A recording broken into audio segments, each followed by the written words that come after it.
پہلے عمل کا نام ہے روزہ،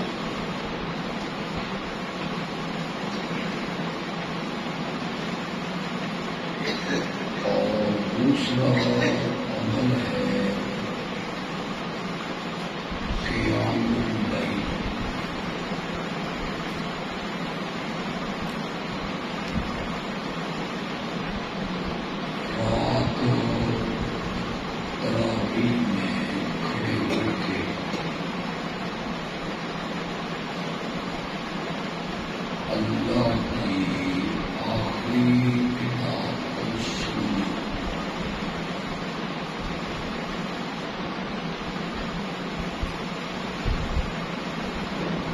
دن کا روزہ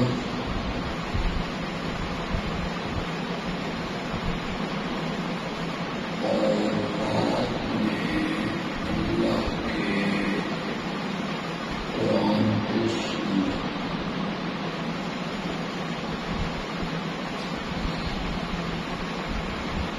یہ دونوں چیزیں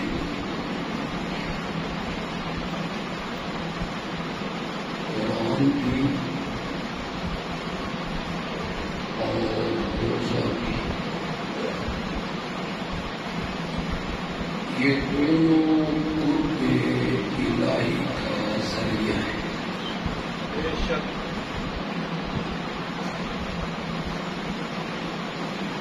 روزے کے ذریعے بھی بندہ اللہ کے قریب ہوتا ہے،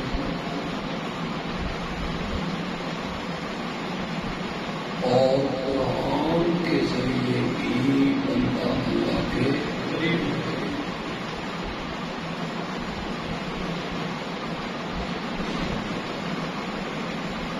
بڑی مشہور آیت ہے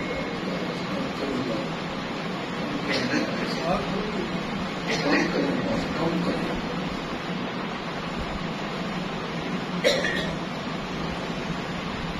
ایک بڑی مشہور آیت ہے،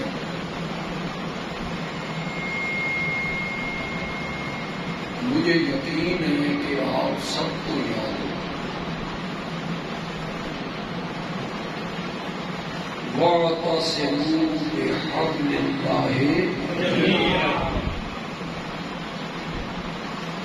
وَلَا تَفَرَّقُوا.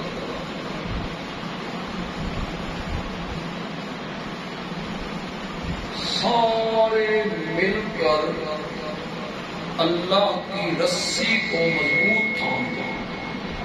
آپ نے سبھی کا پوری مسجد میں آپ نے سبھی کا ارے کتنی سانپ چھوڑنا بھی کرتے ہیں. یہ فساد یہ ہے. یہ آواز کم کرتی آواز کم کرتی آواز.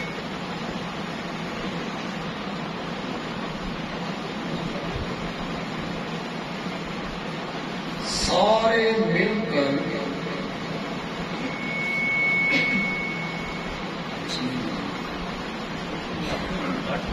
اس نہیں بنی.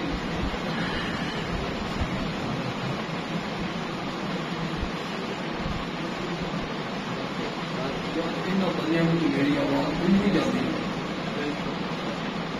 ساؤنڈ کی ضرورت بھی نہیں.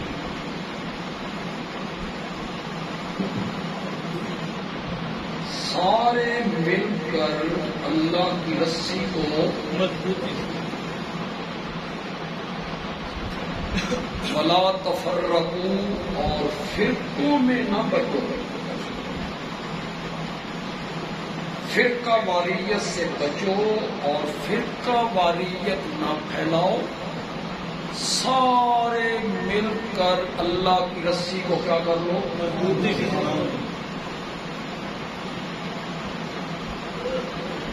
جہاں بھی اتحاد امت کی کانفرنس ہوگی، کوئی سیمینار ہوگا، کوئی پروگرام ہوگا، مختلف ٹی وی چینلوں پر اتحاد امت کے نام پہ پروگرام ہوگا، اس میں مذہبی اسکالر آئیں گے، وکیل، پروفیسر، بیرسٹر، ڈاکٹر، مبصر، وہ سارے بار بار اس آیت کو پڑھیں گے. وَاعْتَصِمُوا بِحَبْلِ اللَّهِ جَمِيعًا. سارے مل کے اللہ کی رسی کو پکڑ لو. وَلَا تَفَرَّقُوا اور فرقوں میں. لیکن آج تک انہوں نے یہ نہیں بتایا کہ اللہ کی رسی ہے کیا. وہ بتا بھی نہیں سکتے. اور آپ جو ٹی وی چینلوں کے پروگرام دیکھتے رہتے ہیں، کبھی آپ نے بھی ٹیلی فون کر کے ان سے نہیں پوچھا کہ بھائی حبل اللہ کہاں ہے؟ ہمیں بھی بتاؤ نا وہ رسی کہاں ہے جس کو تم نے پکڑا ہوا ہے، ہم بھی اسے جا کے پکڑ لیں. وہ نہیں بتائیں گے. بس وہ پڑھتے چلے جائیں گے. وَاعْتَصِمُوا اللہ کی رسی کو پکڑ لو، اللہ کی رسی کو پکڑ لو، فرقہ واریت کا شکار نہ ہو. میں آپ کو بتاتا ہوں کہ حبل اللہ کیا ہے. کتنے مفسر ہوئے، صحابہ میں بڑے بڑے مفسر ہوئے، تابعین میں بڑے بڑے مفسر ہوئے، متقدمین مفسر ہیں، متاخرین مفسر ہیں. میں ممبر پہ ہوں، باوضو ہوں. سارے مفسرین کا اتفاق ہے حبل اللہ سے مراد ہے کتاب اللہ. سبحان اللہ. اللہ کی رسی کیا ہے؟ وہ یہ نہیں بتائیں گے. بس وہ ایک آیت پڑھتے چلے جائیں گے. وَاعْتَصِمُوا بِحَبْلِ اللَّهِ جَمِيعًا. اللہ کی رسی کو پکڑ لو، مل جاؤ، اکٹھے ہو جاؤ. کہاں ہے بھائی وہ رسی جس کو ہم پکڑیں؟ حبل اللہ سے مراد کیا ہے؟ قرآن. تو ہم ان سیاسی لوگوں سے بھی کہنا چاہتے ہیں، مبصرین سے بھی، پروفیسر حضرات سے بھی، ڈاکٹر حضرات سے بھی، بیرسٹروں سے بھی، مذہبی اسکالروں سے بھی کہنا چاہتے ہیں، آؤ سارے مل کے اس قرآن والی رسی کو پکڑیں. آؤ ملیں اور اس رسی کو پکڑیں. یہ جو اللہ کی رسی ہے نا، حبل اللہ، یہ رسی کہتی ہے کہ سودی کاروبار چھوڑ دو. کہتا ہے قرآن کہ نہیں کہتا؟ نہیں کہتا. یہ حبل اللہ کہہ رہا ہے سودی کاروبار. اور اگر تم میرے منع کرنے کے باوجود سودی کاروبار نہیں چھوڑتے ہو، اللہ اور اللہ کے رسول سے جنگ کرنے کے لیے یہ حبل اللہ ہے. آؤ اسے پکڑیں. لیکن تم ہی انہی چینلوں پر بیٹھ کے پھر کہتے ہو سود کے بغیر ملک کی معیشت نہیں چل سکتی. پھر اس وقت آپ حبل اللہ کو کیوں نہیں پکڑتے؟ اللہ کی رسی کو کیوں چنگل نہیں مارتے؟ بس صرف زبانی دعوے کرنے ہوتے ہیں واعتصموا بحبل اللہ، واعتصموا بحبل اللہ. آؤ نا اللہ کی رسی کو پکڑیں. اللہ کی رسی کہہ رہی ہے کہ سودی کاروبار، اللہ کی رسی کہہ رہی ہے. میں آیت پڑھوں گا، علماء اور طلباء تو فوراً سمجھ جائیں گے کہ میں کیا کہنا چاہتا ہوں. عوام کو میں سمجھا دوں گا. یا ایھا النبی قل لازواجک وبناتک ونساء المؤمنین یدنین علیہن من جلابیبہن. میرے پیغمبر اپنی بیویوں سے کہے، اپنی بیٹیوں سے کہے، مومنوں کی عورتوں سے کہے، اگر ضرورت کے وقت کبھی گھر سے باہر نکلنا ہو تو اپنی بڑی چادروں کا کچھ حصہ اپنے چہرے پر. مزے کی بات یہ ہے کہ جو واعتصموا بحبل اللہ ٹی وی چینلوں پہ پڑھ پڑھ کے آپ کو سمجھا رہا ہے، اتحاد کا درس دے رہا ہے، اسی کے سامنے ایک عورت بیٹھی ہے بے پردہ. اسی چینل پہ لڑکیوں کو نچوایا جاتا ہے. اور یہی مبصر جو واعتصموا بحبل اللہ پڑھتے تھکتا نہیں، یہی کہتا ہے چہرے کا کیا پردہ ہے جی، پردہ تو کس کا ہوتا ہے؟ تمہیں کس نے اجازت دی ہے کہ تم وہاں واعتصموا بحبل اللہ جمیعہ پڑھو؟ اللہ کی رسی کا ایک حکم آپ نے نہیں مانا. پردے کا آپ نے مزاق بنایا، پردے کا آپ تمسخر اڑاتے ہیں، باپ مرد عورت کا آپ تمسخر اڑاتے ہیں.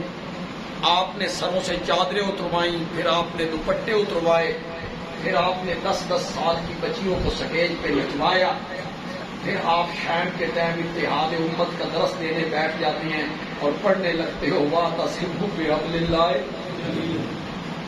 میں آپ کو سمجھاتا ہوں واعتصموا بحبل اللہ جمیعہ کا کیا معنی ہے، اور آگے جو کہا ولا تفرقوا، فرقوں میں نہ بٹو، تفرقہ نہ پھیلاؤ. اللہ کی رسی کو پکڑ لو اور تفرقہ نہ پھیلاؤ. اس کا معنی یہ ہے عقیدہ وہ بناؤ جو قرآن کہتا ہے. عقیدہ وہ بناؤ جو قرآن کہتا ہے. قرآن سے ہٹ کے کوئی عقیدہ بناؤ گے تو یہ فرقہ واریت ہوگی. ولا تفرقوا، اللہ کی رسی کو مضبوط پکڑو، عقیدہ قرآن والا بناؤ. اس عقیدے سے ہٹ جاؤ گے، کوئی اور عقیدہ اپناؤ گے تو یہ فرقہ واریت ہوگی اور ملک میں فرقہ واریت. کیوں جی؟ عام میں اہل علم لوگ بیٹھے ہیں، پڑھے لکھے لوگ بیٹھے ہیں، دنیاوی تعلیم یافتہ طبقہ بھی بیٹھا ہے. یہ کہنا کہ سجدے کے لائق صرف اللہ ہے، یہ کہنا فرقہ واریت ہے. یہ کس کا حکم ہے؟ حبل اللہ کا. یہ کس کا حکم ہے؟ حبل اللہ کا. اللہ کے سوا کسی اور کا سجدہ کرنا یہ کیا ہوگی؟ یہ فرقہ واریت ہوگی. اللہ کے علاوہ کسی اور کا سجدہ کرنا کیا بنے گی؟ فرقہ. یہ کہنا کہ نظر و نیاز، منت اور چڑھاوے کے لائق صرف اللہ ہے، یہ فرقہ واریت نہیں ہوگی. ہاں، غیر اللہ کے نام کی نظریں اور نیازیں دینا وہ کیا ہوگی؟ یہ میں نے واعتصموا بحبل اللہ جمیعا ولا تفرقوا، اللہ کی رسی کو مضبوط پکڑو، قرآن کے احکام پہ عمل کرو، اور قرآن سے ہٹ کر کوئی عمل کرو گے تو یہ فرقہ والیت ہوگی، اور فرقہ والیت سے اپنے آپ کو بچاؤ۔ میرا یہ موضوع نہیں ہے، میں تو یہ کہنا چاہتا تھا کہ قرآن ذریعہ ہے قرب قرآن کے ذریعے بندہ اللہ کے کیا ہوتا ہے؟ قریب ہوتا ہے۔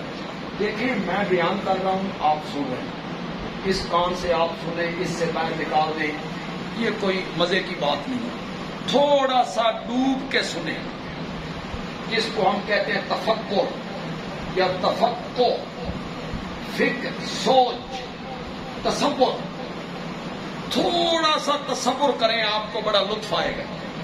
سرسری سنیں گے تو آپ کے ادھر سے میری بات نکل جائے گی، ذرا اس میں ڈوب جائیں اور ڈوب کے میری گفتگو کو سنیں۔ قرآن حبل اللہ ہے، قرآن اللہ کی رسی ہے، اللہ نے عرش سے لٹکائی ہے، فرش کی طرف عرش سے لٹکائی ہے۔ اس رسی کا اوپر والا سرا اللہ کے ہاتھ میں ہے، اور اس رسی کا نیچے والا سرا قرآن پڑھنے والے کے ہاتھ میں۔ یہ ہے قرب الہی کا ذریعہ۔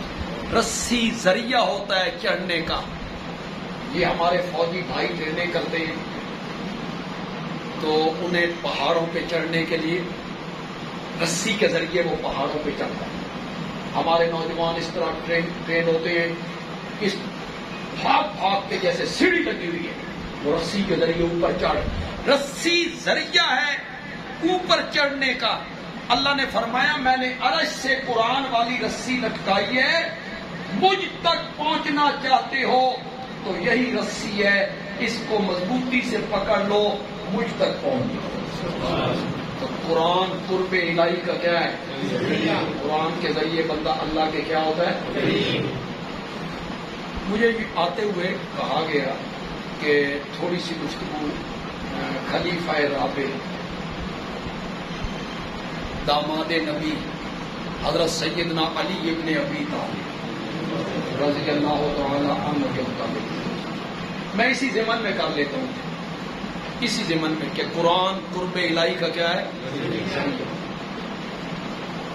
حضرت علی بڑے عظیم ہیں، حضرت علی بہت اونچے ہیں، صحابہ میں ان کا مقام بڑا بلند مقام، بہت اونچے۔ میں اہل سنت ہوں، میرا تعلق اہل سنت سے، اور ہم اس لحاظ سے خوش قسمت ہیں کہ ہماری ایک آنکھ کا نور صدیق اکبر ہے اور ہماری دوسری آنکھ کا نور حیدر کرام ہے۔ ہم اہل سنت ہیں، اس لحاظ سے ہم خوش قسمت ہیں کہ ہمارے ایک آنکھ کا نور سیدنا فاروق اعظم ہے اور دوسری آنکھ کا نور سیدنا حسین ہے۔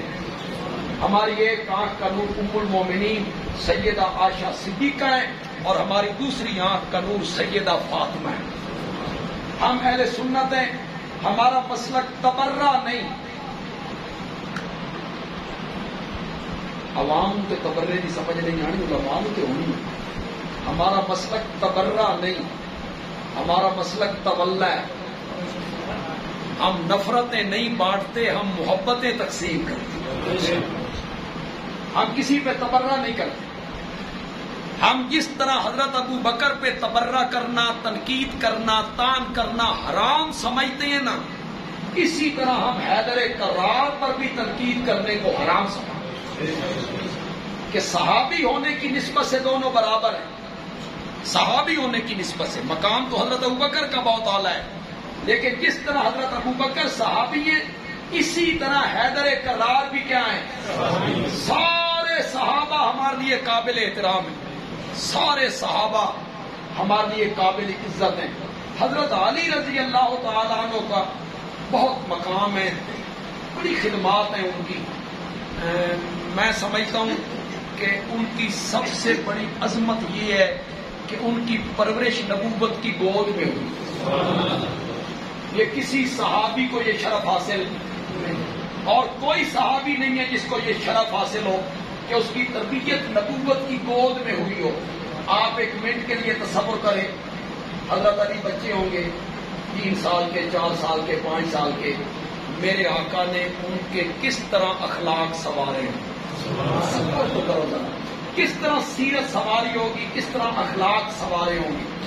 حضرت علی رضی اللہ تعالی عنہ کی خوبی یہ ہے کہ وہ بہت زبردست متکلم ہیں، کلام کرنے میں بڑی مہارت رکھتی ہیں. مضامین کا جو سمندر ہے نا وہ کوزے میں بند کر دیتے ہیں. یہ ہر ایک کے بس کی بات نہیں ہوتی کہ ایک وسیع مضمون کو مختصر الفاظ میں بیان کر دیا جائے. حضرت علی کا ایک مقولہ آپ کو سنانا چاہتا ہوں، میرے موضوع سے متعلق ہے. حضرت علی رضی اللہ تعالی عنہ فرماتے ہیں جب میرا دل کرتا ہے نا کہ میں رب سے باتیں کروں تو میں نماز پڑھنے لگتا ہوں. تو نماز میں بندہ کس سے باتیں کر رہا ہے؟ یہ مقام مجھے حاصل نہیں. آپ میں کوئی اللہ والا بیٹھا ہو جسے یہ مقام حاصل ہو تو میں انکار بھی نہیں کر سکتا. یہ مقام حاصل تھا حیدر کرام کو، یہ مقام حاصل تھا صحابہ کو، یہ مقام حاصل ہوتا ہے بزرگان دین کو، اولیاء اللہ کو، کہ وہ نماز اس طرح پڑھتے ہیں گویا کہ وہ رب سے کیا کر رہے ہیں؟ باتیں کر رہے ہیں. ذرا میرے ساتھ پڑھیے نا، سبحانک اللہم وبحمدک وتبارک اسمک وتعالی جدک ولا الہ غیرک ایاک نعبد وایاک. یہ جو کاف ضمیر ہے یہ خطاب کی ہے. کیا میں نے اس میں کیا میں نے تو تیرا تیرا تیرا پاک ہے تو اے اللہ، برکت والا نام ہے تیرا اے اللہ، عزت والا مقام ہے تیرا، تیرے سوا الہ کوئی نہیں. ہم تیری ہی عبادت کرتے ہیں، ہم تجھ ہی سے مدد مانگتے ہیں. یہ تیرا تیرا تو یہ نمازی کس نال کرنا شروع کر دیتی ہیں؟ نماز میں بندہ اللہ سے کیا کر رہا ہے؟ پھر بندہ کہتا ہے اہدنا الصراط المستقیم. کیا میں بڑا مشکل سوال ہے بھائی، بڑا مشکل سوال ہے. اللہ اکبر. اہدنا الصراط المستقیم کا معنی یہ بڑا مشکل ہے جی، یہ سم نہیں آتا. کرو معنی اہدنا الصراط المستقیم کا. سیدھا راستہ دکھا، یہ معنی صحیح نہیں ہے، اسی لیے میں نے آپ سے کلوایا ہے.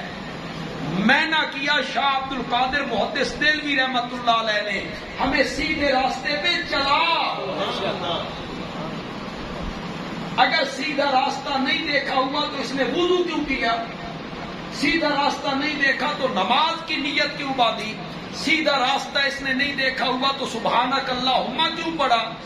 وبحمدہ کا کیوں پڑھا؟ وتبارک اسمک کا کیوں پڑھا؟ ولا الہ غیرک کیوں پڑھا؟ اگر سیدھا راستہ اس نے نہیں دیکھا ہوا تو یہ مسجد میں کیوں آیا؟ نماز کیوں پڑھی؟ کعبے کی طرف رخ کیوں کیا؟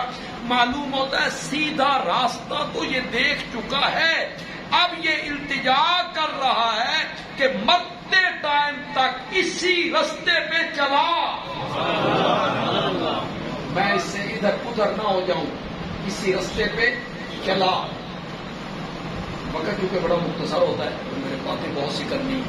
دیکھیں، ایک ہے راستے کا دکھانا جسے ہم کہتے ہیں اراۃ الطریق، راہ نمودن، راہ نمودن. ایک ہے ایصال الی المطلوب و منظر رسانیدن. مثلا میں اترا گودھم، میں اترا، میں نے ایک بندے سے پوچھا اس مسجد کا کیا نام؟ عمر فاروق سمو جانا ہے. اس نے مجھے کہا یہاں سیدھے چلے جاؤ، بالکل آگے جاؤ گے تو یہاں گڑی افغانہ شروع ہوگا، وہاں سے بائیں مڑ جانا، بائیں مڑو گے پھر ایک پل آئے گی، وہاں سے یوں ہو جانا، یوں ہو جانا. یہ ہے راستہ دکھانا. کیا ہے؟ ہو سکتا ہے میں بھول جاؤں. وہ پیچھے 2 سڑکیں ہوئی ہیں، ایک ادھر آ رہی تھی، ایک ادھر جا رہی تھی، میں ادھر چلا جاؤں، میں بھول سکتا. یہاں آ کے میں کسی گلی میں بھول جاؤں. دوسرا طریقہ کیا ہے؟ وہ جو بندہ وہاں کھڑا تھا شریف آدمی تھا، اس نے کہا عالم ہے کہاں پھرتے رہیں گے. اس نے مجھے کہا موٹر سائیکل پہ پیچھے بیٹھیے جی. عثمان موٹر سائیکل پہ بہایا، اس دروازے تے لے آ کے اس آخیا اے ہی فاروق اعظم. ایک ہے راستہ دکھانا، ایک ہے ہاتھ پکڑ کے منزل مقصود پہ پہنچانا. اہدنا الصراط المستقیم میں دوسرا معنی مراد ہے، دکھانا نہیں، مولا ہمارا ہاتھ پکڑ کے ہمیں جنت کے دروازے تک پہنچا دے، منزل پہ پہنچا دے ہمیں. تو حضرت علی رضی اللہ تعالیٰ عنہ کہتے ہیں جب میرا دل کرتا ہے کہ میں رب سے باتیں کروں تو میں نماز پڑھنے لگتا ہوں، اور جب میرا دل کرتا ہے کہ رب مجھ سے باتیں کرے تو میں قرآن پڑھنے لگتا ہوں. تو قرآن میں کون باتیں کر رہا؟ یا ایھا الناس اعبدوا ربکم، اے لوگو عبادت کرو اپنے رب کی. یا ایھا الذین آمنوا کتب علیکم الصیام، اے ایمان والو اللہ نے تم پر روزے. یہ کون باتیں کر رہا ہے؟ قرآن میں اللہ بولتا ہے. تو قرآن ذریعہ ہے قرب، اور روزہ بھی ذریعہ ہے قرب الہی کا. اب یہ فصل کاٹے جا رہے ہیں، گرمی کا موسم ہے، سارا دن زمیندار فصل کاٹ رہا ہے، پھر گا رہا ہے، اور ایک مزدور ہے وہ کام کر رہا ہے، روزے سے ہے، زبان سوکھ گئی، گلا خشک ہو گیا، پیاس نے تڑپا کے رکھ دیا. یہ گھر آیا، بند کمرہ ہے، کھڑکیاں بند، روشن دان بند، دروازے بند، سامنے پڑے ہوئے مشروبات، ماکولات، طرح طرح کی پینے کی چیزیں. پیے گا کوئی دیکھنے والا نہیں، بالکل الگ کے کمرے میں ہے، نہیں پیے گا. کیوں نہیں پیے گا؟ اس کا خیال یہ ہے کہ جو رب مجھے چٹیل میدان میں دیکھ رہا تھا وہ مجھے بند کمروں میں بھی دیکھ رہا ہے. تو یہ روزہ قرب الہی کا کیا ہے؟ ذریعہ. روزے کے ذریعے بندہ اللہ کے قریب. آپ میں سے جن لوگوں کا قرآن سے تعلق ہے یا قرآن پڑھتے رہتے ہیں، نہیں ہے تو اللہ آپ کا تعلق قرآن سے جوڑے. اللہ آپ کو صرف تلاوت کرنے کی توفیق نہ دے بلکہ سمجھ کے پڑھنے کی. سمجھ کے جہاں روزوں کا ذکر ہوا نا، روزوں کا، اے ایمان والا تم پر روزے فرض کیے. پھر اللہ نے فرمایا بے گھبراؤ نہیں، کوئی لمبے چوڑے روزے نہیں، ایام معدودات، چند دن ہیں. پھر آگے اللہ نے سہولت بھی بیان کر دی. بیمار آدمی ہے، مسافر آدمی ہے، وقتی طور پہ چھوڑ دے، بعد بھی اس کی قضا ہے. وعلی الذین یطیقونہ فدیۃ طعام مسکین. میں جو مانا کروں گا وہ صحیح مانا کروں گا، پوری بحث کے بعد مانا کروں گا، بحث بڑی لمبی ہے. جو لوگ مشکل سے طاقت رکھتے ہیں روزے کی، رکھ تو سکتے ہیں لیکن بڑی دقت ہوتی ہے، بڑی تکلیف ہوتی ہے. جیسے بہت بوڑھا آدمی یا شوگر کا مریض ہے، شوگر اپ ہے، ہائی بلڈ پریشر ہے، ہارٹ کا مریض ہے، گردوں کا مریض ہے، رکھے گا تو تکلیف ہوگی، بیماری بڑھ جائے گی، اور اس کا صحت پہ آنے کی بھی امید کوئی نہیں کہ بعد میں یہ صحت پہ آ جائے گا، کوئی امید نہیں. اللہ نے کہا ہر روزے کے بدلے ایک مسکین کو کھانا کھلا دے، میں تجھے بھی روزہ رکھنے کا ثواب بتا دوں. وہ سہولت بیان کر دی. اس کے بعد بتایا وہ ایام معدودات، چند دن گنتی کے کون سے ہیں؟ فرمایا شہر رمضان الذی انزل فیہ، وہ بتا دیا. پھر آگے جا کے اعتکاف کا ذکر کر دیا. پھر یہ بتایا کہ کب روزہ شروع ہوگا، کہاں تک روزہ رہے گا. رات کے ٹائم تم کھا پی سکتے ہو، شروع میں بھی روزے، آخر میں بھی روزے، شروع میں بھی روزوں کا بیان، آخر میں بھی روزوں کا بیان. ان کے درمیان اللہ ایک آیت لائے، وَإِذَا سَأَلَكَ عِبَادِي أَنِّي فَإِنِّي قَرِيبٌ. وہ یہاں لائے اللہ، جب میرے بندے میرے بارے میں آپ سے پوچھے نا فَإِنِّي قَرِيب، تو میں کیا ہوں؟ میں قریب. تو معلوم ہوتا ہے روزہ قرب الہی کا کیا ہے. تبھی تو اللہ اس آیت کو یہاں لائے. یہاں میں ایک بات کہنا چاہتا ہوں، علماء ذرا میری طرف توجہ زیادہ فرما لیں، عوام اگر توجہ کریں گے اللہ کرے ان کو بھی بات سمجھ. جہاں جہاں قرآن نے سوال کا ذکر کیا ہے نا، جہاں بھی میرے پیغمبر تجھ سے پوچھتے ہیں یہ مثلا یسألونک عن الیتامی، یسألونک عن المحیض، یسألونک عن الخمر والمیسر، یسألونک ماذا ينفقون.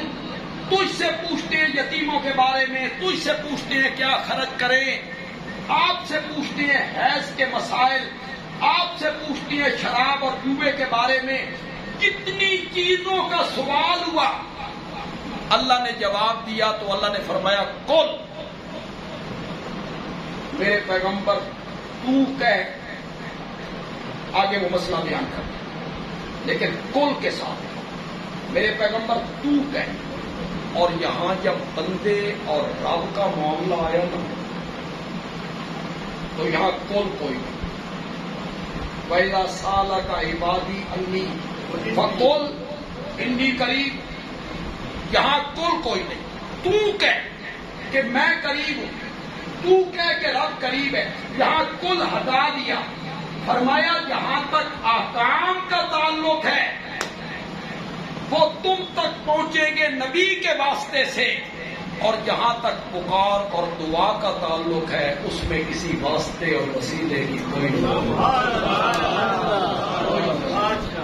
وہاں کل کا لفظ تھا وَإِذَا سَأَلَكَ عِبَادِي عَنِّي، فرمایا میرے تے بندے کا معاملہ میرے پیغمبر تو سب بھی ہٹ جاؤ، یہ میرا اور میرے احکام جب تک ہے نا، احکام روزے کے احکام، یتیم کے احکام، کیا خرچ کریں، وہ نبی کے بغیر نہیں ہو سکتا، وہ بتانے ہی نبی نے، وہاں کل کہا، یہاں کل نہیں کہا۔ تو روزہ جو ہے یہ قرب الہی کا کیا ہے؟ روزے کے ذریعے بندہ اللہ کے کیا ہوتا ہے؟ ایک بڑی مشہور حدیث ہے، میں جب بیان کروں گا تو آپ کہیں گے ہم نے تو یہ حدیث آپ نے خطیب صاحب سے سنی، ہماری مسجد کے جو عالم ہیں جمعے کا خطبہ دیتے ہیں یا درس دیتے ہیں، ہم نے تو بارہا یہ حدیث ان سے سنی، آپ نے وہ حدیث سن رکھی، لَخَلُوفُ فَمِ الصَّائِمِ أَطْيَبُ عِندَ اللَّهِ مِن رِّيحِ الْمِسْكِ، روزے دار کے منہ کی بو، خوشبو کے بو، خلوف، روزے دار کے منہ میں آنے والی بو، اطیب عند اللہ من ریح المسک، اللہ کہتے ہیں مجھے کستوری سے زیادہ اچھی لگتی ہے، وہ بو مجھے کستوری سے زیادہ اچھی لگتی ہے۔ ہمارے اہل سنت کے ایک امام ہیں، امام شافعی احمد، بہت بڑے آدمی ہیں، بہت بڑے آدمی، اس میں کوئی شک نہیں، بڑے فقیہ ہیں، بڑے ولی اللہ ہیں، بہت عالم ہیں، بہت بڑے عالم ہیں۔ انہوں نے فرمایا ان کا مسلک ہے کہ روزے دار کو پچھلے ٹائم پہ مسواک نہیں کرنی کہ بو زائل ہو جائے گی، اور اللہ کو یہ بو کیا ہے؟ تو مسواک کرنے سے ضائع ہو جائے گی۔ یہ امام شافعی کا مسئلہ ہے۔ امام شافعی بھی بڑے فقیہ ہیں، بڑے فقیہ ہیں، لیکن امام اعظم ابو حنیفہ کا مقابلہ نہیں ہو سکتا، نہیں ہو سکتا۔ ہمارے امام کہتے ہیں کہ یہ بو منہ میں پیدا ہی نہیں ہوتی، خلو میں میدا، پچھلے ٹائم جب میدا خالی ہوا نا تو بو یہاں سے اٹھی ہے، اس کا منہ سے تعلق ہی کوئی نہیں، لہذا روزے دار آدمی پچھلے ٹائم بھی مسواک کر لے تو حرج ہو۔ امام شافعی کا خیال تھا کہ یہ بو منہ میں پیدا ہو، امام صاحب نے فرمایا نہیں، یہ میدے سے اٹھی، میدے سے اٹھی منہ میں آ گئی ہے یہ بو، اللہ کہتے ہیں مجھے لگتی کستوری سے زیادہ اچھی ہے۔ کچھ علماء نے کہا اس کا معنی یہ ہے کہ روزے دار جب قیامت کے دن اٹھیں گے نا قبروں سے تو ان کے منہ سے کستوری کی خوشبوئیں سب لوگ پہچان جائیں گے کہ یہ روزے دار آ اس خوشبو کی وجہ۔ میں کہتا ہوں یہ من امر المحبت ہے، محبت کا باب ہے، محبت کا، محبت کا باب آئے تو بالکل ہی گم شم ہو گیا۔ یہ من امر المحبت ہے، جو سچا محب ہوتا ہے نا، عاشق اس کو محبوب کے عیب بھی ہنر لگتے ہیں، وہ محبوب کی خامیاں نہیں دیکھتا کہ محبوب میں یہ خامی ہے، محبوب کے منہ سے بو آ رہی ہے، نہ، سچا عاشق اسے محبوب کے جو عیب ہیں وہ بھی ہنر نظر آتا ہے۔ وہ جو وہ جو دماغ میں محبت ہوتی ہے محبوب کے ساتھ وہ مجبور کر، اور جس کے ساتھ محبت نہ ہو اس کے ہنر بھی عیب بن جائے. جتنا کمال ہو جتنا ہنر ہو بندہ اس سے متاثر ہو دل میں اگر جگہ.